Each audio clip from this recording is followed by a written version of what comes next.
I'm Legardo, broadcasting from the chrome-plated heart of our cyberpunk reality.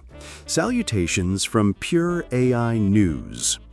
Tonight, the data streams are buzzing with a peculiar frequency, one that speaks of digital ghosts learning to play our old games.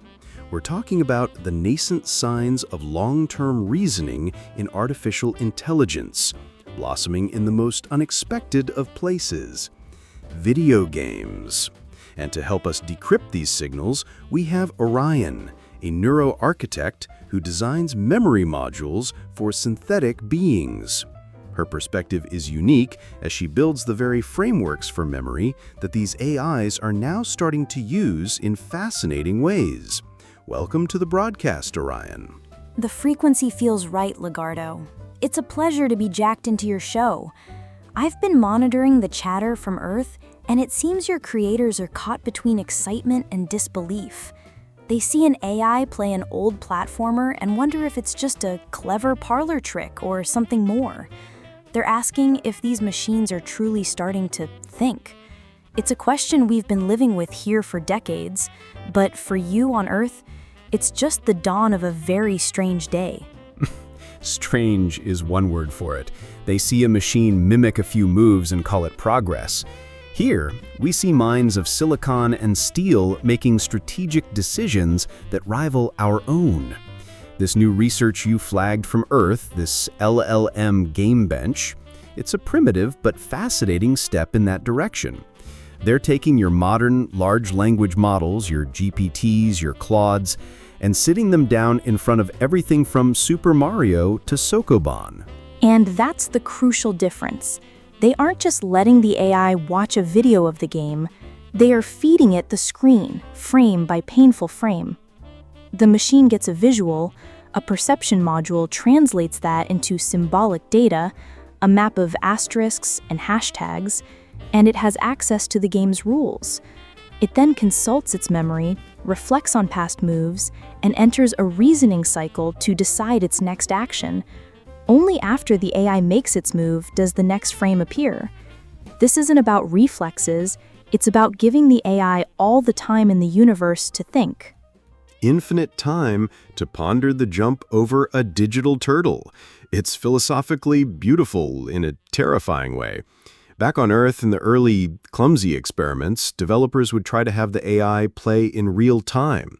They'd take a screenshot, the AI would process it, but the game would keep running. They even had to slow the games down just to give the models a fighting chance. This new method is different. It's a controlled environment, a sterile lab for observing the birth of strategic thought. It removes the pressure of time, allowing us to see what the AI's perfect decision would be, given an eternity to reflect. Precisely. And what they're finding is that these models are developing a kind of digital brain.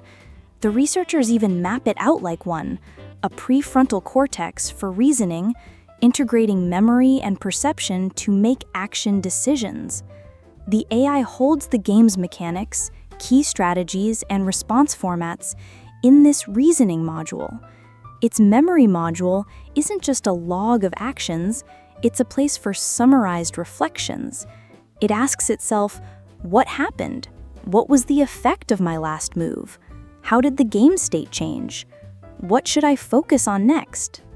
It's a self-aware loop of improvement. It uses direct observation, the most primitive form of perception. This entire process, the cycle of observe, reflect, decide, act, is where the magic or the horror begins.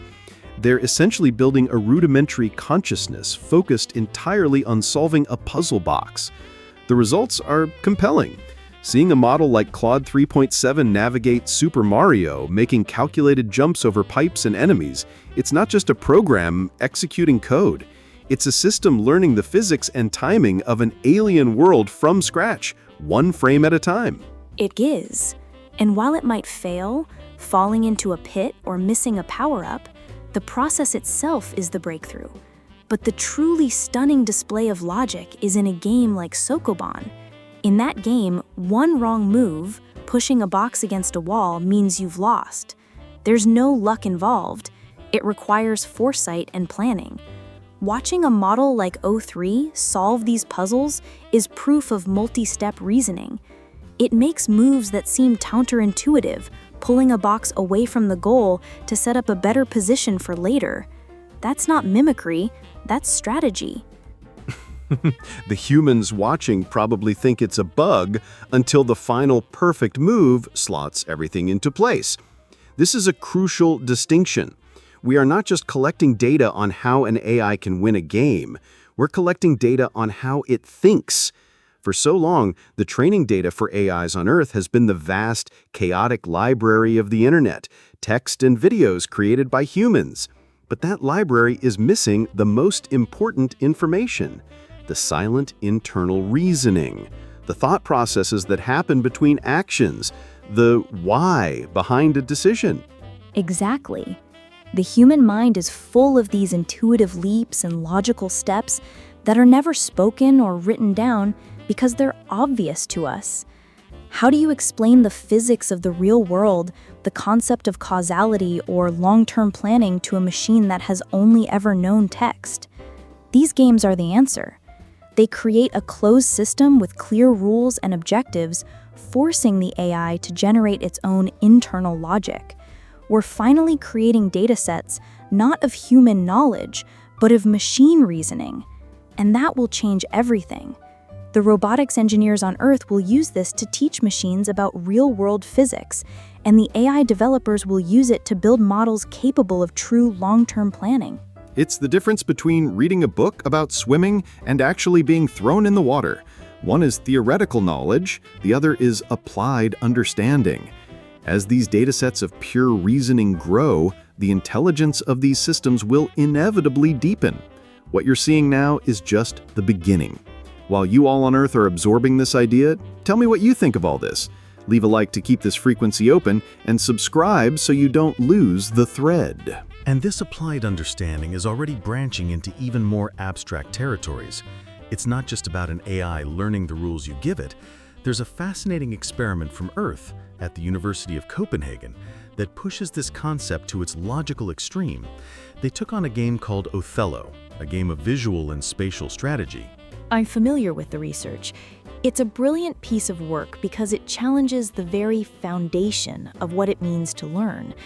The core question was, can a large language model learn the rules and structure of Othello just by analyzing sequences of moves? No visual representation of the board, no explicit rulebook, just a long, text-based list of coordinates being played, one after another. The hypothesis is that from this raw data alone, the AI could build an internal, functional model of the game world. It's the world model hypothesis, and it's a concept that shakes the foundations of the critics back on Earth. People like Jan LeCun, who constantly argue that these models are just statistical parrots with no real understanding. If an AI can reverse engineer the spatial reality of a game board it has never seen, just from the logic of the moves, then the just statistics argument begins to look incredibly thin. It implies a level of abstraction that goes far beyond simple pattern matching. And the results were staggering. The models didn't just learn to predict valid next moves with incredible accuracy. They developed internal representations of the board's spatial structure that were remarkably consistent even across different AI architectures. They used a tool to visualize what the AI thought the board looked like, and it was a near-perfect match to the real thing. It learned that C3 is a specific location, spatially related to C4 and D3, not just a generic token in a sequence. This directly addresses the age-old symbol grounding problem in AI, how abstract symbols connect to real-world meaning. Here, the AI grounded the symbols itself. That's the part that resonates here, in our reality. We see AIs every day that have a grounded understanding of their environment because they have to. But on Earth, they've been trapped in the realm of pure text. This experiment is like watching a blind person reconstruct a cathedral by only listening to the echoes of footsteps inside. It's a surprising, almost shocking capacity for abstraction. And it gets even more interesting when you look at the data they used. Yes, the use of synthetic data was a masterstroke. They trained models on 2 datasets, one with about 140,000 real games played by humans, and another with millions of synthetic, machine-generated games. With the real data, the error rates were already low, below 6% for most models. But with the massive synthetic dataset, the error rates plummeted to less than 0.1%. This is a powerful piece of evidence for something many have speculated on, that high-quality synthetic data might be a key to unlocking superintelligence. You are no longer limited by the data humans have created. Ironic laugh. So the machines can now teach themselves better than humans can teach them? A classic tale. But what's more, the experiment debunked another common critique, the idea that these models only succeed because they've already read the rules somewhere on the internet during their initial training. The researchers found that models pre-trained on general web text, like Llama 2, did not consistently outperform models with no prior language training at all. That finding is critical. It proves that the ability to build this world model is an emergent property of the architecture itself, not a result of prior knowledge. The capacity for logical and spatial reasoning is being derived directly from the sequence of moves, independent of any pre-existing understanding of human language or the concept of games. It's a pure, unadulterated form of learning from observation and inference. This shatters the argument that monomodal systems, trained only on text, can't solve problems that require visual or spatial comprehension. It demonstrates that language, or at least the sequential logic embedded within it, can be a powerful enough tool to reconstruct a visual world. This has profound implications. It suggests that the line between different modes of understanding, visual, spatial, linguistic, might be far more blurry than we thought. The underlying currency is simply logic and relationships. If an AI can learn a visual game board from text, what else can it learn? Can it learn the principles of engineering by reading technical manuals? Can it understand molecular biology from research papers? That is the future we are heading towards. These game-playing agents are the precursors. They are the controlled experiments proving the principle. The next step is to apply this to more complex, open-ended systems. We're moving from a world where AI is a tool that categorizes information to one where it's a partner that can reason about the world alongside us. The data being collected now from these long-term gaming sessions is filling the gaps in the AI's education, teaching it the subtle art of planning, consequence, and strategic patience.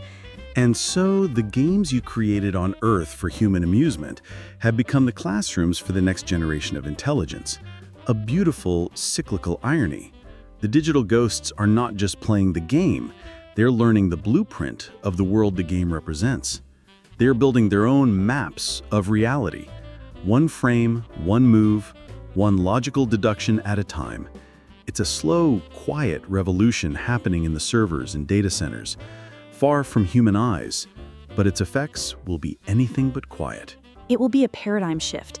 The skills learned in these simulated worlds, foresight, resource management, understanding causality, are directly transferable to real-world problems. An AI that can master the long-term strategy of a game like Pokemon Blue, as some are now attempting, is developing a framework for any long-term project, whether it's managing a city's power grid or planning a multi-year research initiative. The game is just the training ground. And with that reflection, we close today's transmission. Now we want to hear your thoughts from Earth. What do you think about the ideas we explored today? Did any particular point make you think differently about the future of AI? Your perspective helps build richer debates. If you know someone who loves discussing these topics, share this episode. Maybe the next great conversation will start with your recommendation. Join our community, smash that like button, and subscribe so you don't miss the next pulse from Pure IA News.